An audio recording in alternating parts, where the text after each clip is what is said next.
Bueno, boas tardes e gracias por estar aí. Gracias tamén á organización por esta experiencia tan novedosa. Eu non sei se vou a dar resposta realmente ao que se me convida, que é a falar de algo que desde a organización se bautizou como poderes entrelazados. E digo que non son capaz porque non teño moitas conclusións. Nin vou a ter moitas conclusións sobre os poderes, digamos, políticos, nin vou a ter moitas conclusións, menos aínda se cabe, porque cada vez sei menos, cada día que pasa sei menos, dos poderes mediáticos, que é a outra pata que forma parte dos poderes entrelazados dos que imos a falar. Son plenamente consciente de que estou en Santiago, entre outras cousas porque eu son de Brión, que está aquí a carón, e, polo tanto, sei que en Santiago ten un referente que é a Catedral, e eu traigo un referente de Galicia que é a Torre de Hércules. Fago porque ten un certo hermanamento con a Estatua da Liberdade, e tamén un símbolo laico, non atopaba máis asequible un elemento patrimonio da humanidade igualmente, que nos ilumina e nos guía como primeira ilustración do que vos quero falar. Para contar, entre outras cousas, ou máis ben constatar que os símbolos que nos damos, na Coruña, a Torre de Hércules, en Santiago a Catedral, en Lugo as murallas, en 80 kilómetros, 3 patrimonios da humanidade, a veces retratan o que somos, pero outras, lonxe de retratar o que somos, agachan realmente o que somos. Non sempre en Galicia temos siquera luces suficientes para mirar adiante. A veces avanzamos no medio da oscuridade. Do mesmo xeito que no dualismo que imos a ver entre Galicia, España e os Estados Unidos, tampouco sempre os Estados Unidos son o paradigma da liberdade, aínda que é certo, eu vou a intentar constatar moitas veces si nos abriron camiño e especialmente naquilo que ten que ver, digamos, con isto que chamamos democracia formal e con isto que chamamos tamén un sistema mediático en liberdade. O que temos que, creo que, reflexionar tamén é si entre unhas cousas e outras nos complementan e nos poden servir para seguir avanzando. É un tópico isto de falar do cuarto poder, pero é un xeito para que entre tamén na casiña do titular utilizado. Non sei se é cuarto poder, se quinto, se sexto, ni siquiera sei moi ben xa se é un poder, pero é por chamarlle de alguna maneira. O que sí creo que podemos dar por máis seguro é que hai no mundo áreas onde hai algo parecido ao que podemos chamar democracia e outras onde ni siquiera saben o que é iso. E sabemos tamén que isto ten moito que ver cos medios de comunicación. Tanto ten que ver cos medios de comunicación que o sector da prensa, máis ben, que da comunicación, porque isto da comunicación tamén é Belén Esteban. Digamos que aquilo que ten que ver co dereito da información, coa liberdade de expresión, etc., é unha actividade económica, mesmo a veces é unha actividade lucrativa, pero é unha actividade que forma parte dos dereitos fundamentais. Por lo tanto, é posiblemente a única actividade económica que está nas constitucións, digamos que de todas as democracias avanzadas, o cal, indudablemente, que non deixa de ser un privilexio e denota tamén a sensibilidade que hai en todos os legisladores para, cando menos, recoñecer a importancia que ten, digamos que, este cuarto poder. Vemos tamén que ali onde hai máis desenrolo económico suele haber máis desenrolo político, hai excepcións, por suposto, e que unha cousa e a outra dá pé a que vayan máis ou menos acompasadas. Tamén dá pé a que haxa isto que poderíamos chamar tendencias. Entre outras cousas, porque as tendencias permiten que haxa, cando menos, alternancia entre quenes nos gobernan. Isto, polo menos, así era hasta agora. Ahora que nos poden gobernar os mercados, pois, claro, non podo traer aínda unha foto da cara dos mercados porque non acabo de verlle a cara aos mercados. Pásenme así como con vos. Hai así algunhas sombras, dá impresión de que están aí, pero non están tan simbolizados. Eu creo que ni siquiera na cara de Bush. Pero eu creo que todos sabemos o que significa Bush, ou o que significou Bush. Creo que tamén sabemos o que pode significar Obama, e que entre o Washington Post e o New York Times, Obama e Bush, hai, cando menos, unha certa relación, hai unha mirada do mundo, por un lado, e hai tamén unha mirada do que acontece dentro do seu propio país. Entre outras cousas, porque esquerda e dereita, por moito que teñamos agora os mercados, por moito que a democracia, bueno, pois a veces se tambalee, por moito que haxa corrupción, por moito que os sistemas políticos pois estén máis que cuestionados, aínda hoxe, en calquer país avanzado, sigue existindo a esquerda, sigue existindo a dereita. Sei tamén que existen moitas outras sensibilidades políticas, pero, alo menos, nas democracias consolidadas, existen esas dúas tendencias. Sucede tamén en España. En España mesmo o pluralismo permite que existan máis tendencias.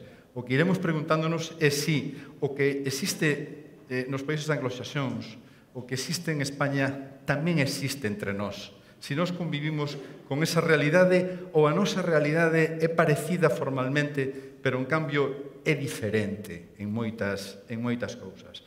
Eu penso que sí, pero non me atrevo tampouco a sentencialo, e moito máis sendo parte, digamos, que do sistema.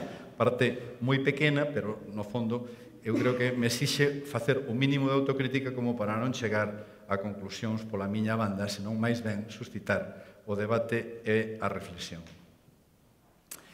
En España vemos que ese pluralismo, digamos, político básico de esquerda e dereita, socialdemocracia, conservadurismo, liberalismo, podemos chamarlle de distintas maneiras, tradúcese en corrientes políticas moi determinadas e tradúcese tamén, digamos que en debates que por momentos van, digamos que, máis alá destos debates como que temos hoxe aquí, de convivencia, de ir a tomar café, de ser amigos, é dicir que ás veces desátanse xa hostilidades realmente fortes, non se cadra estrictamente personais, pero sí hostilidades de fondo que crispan indudablemente moitísimo a sociedade e que teñen que ver tamén co papel que nesto xogan os medios de comunicación. Hai un episodio na historia de España terrible, que o 11M é que dou pé non só unha gran traxedia diante da que todos temos que lembrarnos e se cadra tamén emocionarnos, pero tamén dou pé a unha batalla política casi sin fin que eu creo que aínda non rematou e que denota ben o que significan aínda certas cousas e certos conceptos na nosa democracia diante dun episodio destas características. A extrapolación do modelo cando menos dual da democracia nos Estados Unidos, que ten, lóxicamente, unha trayectoria histórica cando menos importante, pode ter unha certa, hoxe en día, unha certa extrapolación o que é España. Penso que tamén a pode ter o que é Cataluña, onde as tendencias, as grandes tendencias, están fielmente representadas non só na estrutura, digamos, política, senón tamén na estrutura social e, por suposto, na estrutura mediática. E o están, digamos, que en pé de igualdade.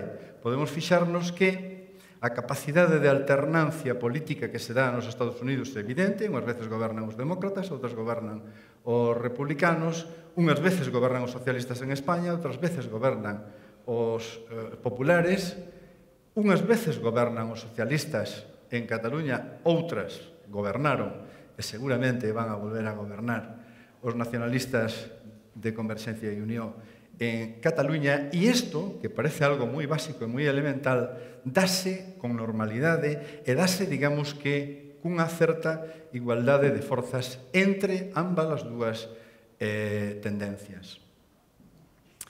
O modelo de convivencia de Cataluña eu penso que vai máis alá, incluso do que é, digamos, que a política ou a superestrutura política e a estrutura mediática.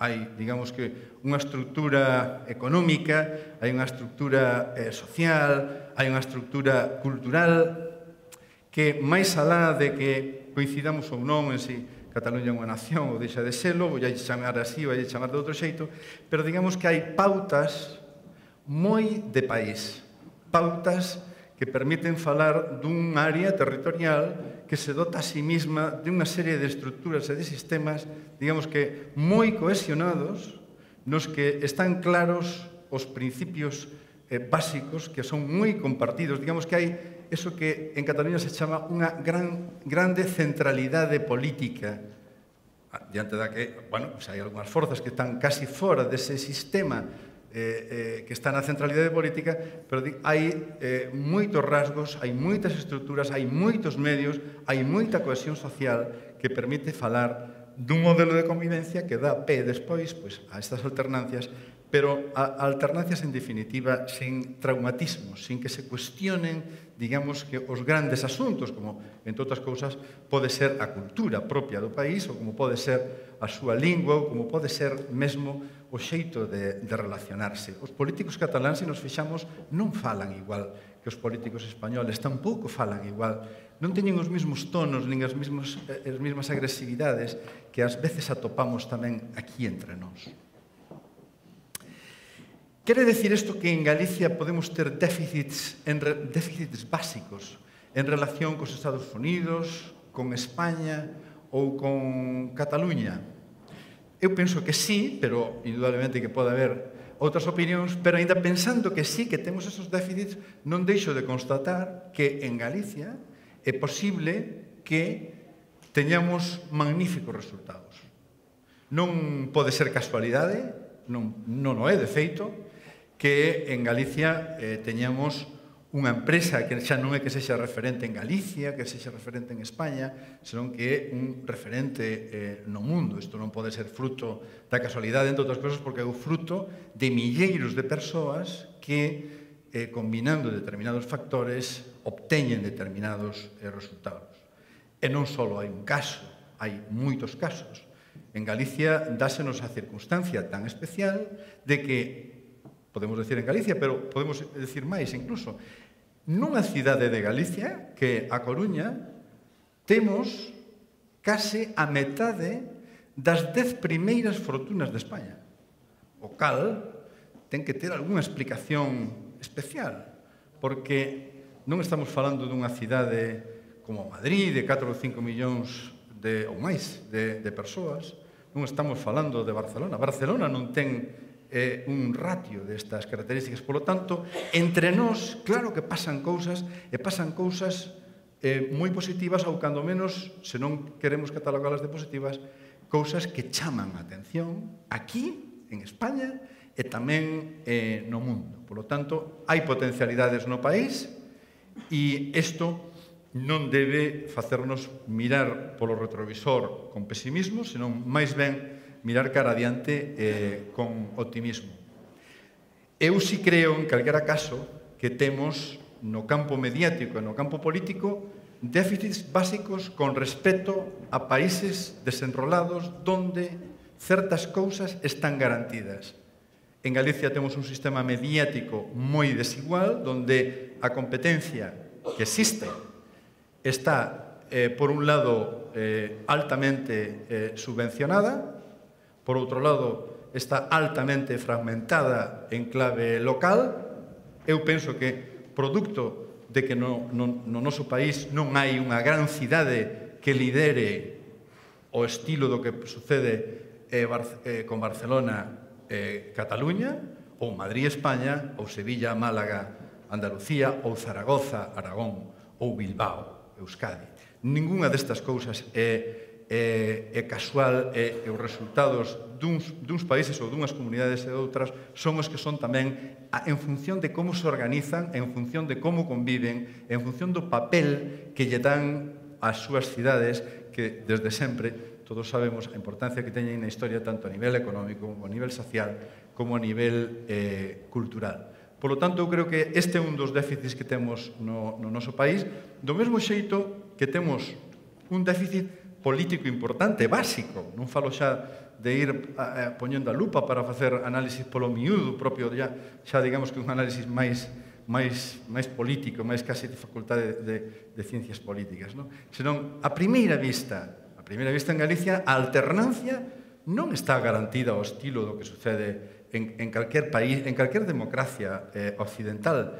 Para que gobernen os socialistas é moi difícil que gobernen solos, non son unha alternativa, digamos, real frente ao partido que habitualmente goberna en Galicia, ainda que en algún momento pode deixar de facelo como consecuencia de outros pactos. Pero digamos que hai un déficit importante que seguramente tamén ten que ver non só coa estrutura política, co traballo que fan os distintos partidos, senón que tamén ten que ver coa estrutura mediática que o encella. Todo isto seguramente vai a cambiar. Eu estou convencido de que vai a cambiar, entre outras cousas, porque penso que Galicia, que forma parte do Occidente, en eso creo que todos podemos coincidir, en algún momento terá unha mínima homologación cos sistemas políticos, mediáticos e mesmo económicos, sociais, culturais doutros países ou doutras comunidades do Occidente democrático. E eu cifro, ou cando menos plantexome esa reflexión, si pode estar en internet, digamos que a solución de futuro deste déficit que aínda temos hoxe e que se a transformación se vai a producir aí, por ser precisamente internet un espacio de maior liberdade do mundo, digamos, real que ata ahora coñecíamos. En calquera caso, hai un dato que non vai exactamente nesta dirección. Se hai 10 anos fixéramos un cadro como este que temos aquí, que recolle, digamos, que as primeiras empresas de Galicia en internet, excluído o sector público, é dicir, excluída a web da Xunta, só están o sector privado. Se fixéramos isto hai 10 anos, pois aí aparecerían moitas empresas novas, moitas empresas que experimentaban en internet. Si este mesmo traballo facemos agora, como este que se fixo, digamos que hai un mes ou unha cousa así, vemos que as empresas da economía, digamos, real, da economía tradicional, tamén copan esos postos. O caso de Zara é paradigmático porque nun día, cunha decisión, púxose de líder tamén como empresa galega de internet. En calquera caso, eu creo que a rede vai nos a permitir ter a esperanza de que cousas que durante séculos non cambiaron ou durante décadas mesmo de democracia non cambiaron, eu creo que nos vai a permitir dar pasos posiblemente históricos, dar pasos moito máis rápidos e tumbar medidas artificiais que ás veces son as que frenan determinados avances básicos. Entre outros, que mesmo en momentos de crise como nos que estemos, a distorsión que existe do intervencionismo político, digamos que nos medios de comunicación, dá pé a que podamos constatar, isto non é unha opinión, é un feito, que pode non haber, digamos, que recursos para as garderías ou pode non haber recursos para os centros sanitarios, pero sí hai recursos para os medios de comunicación.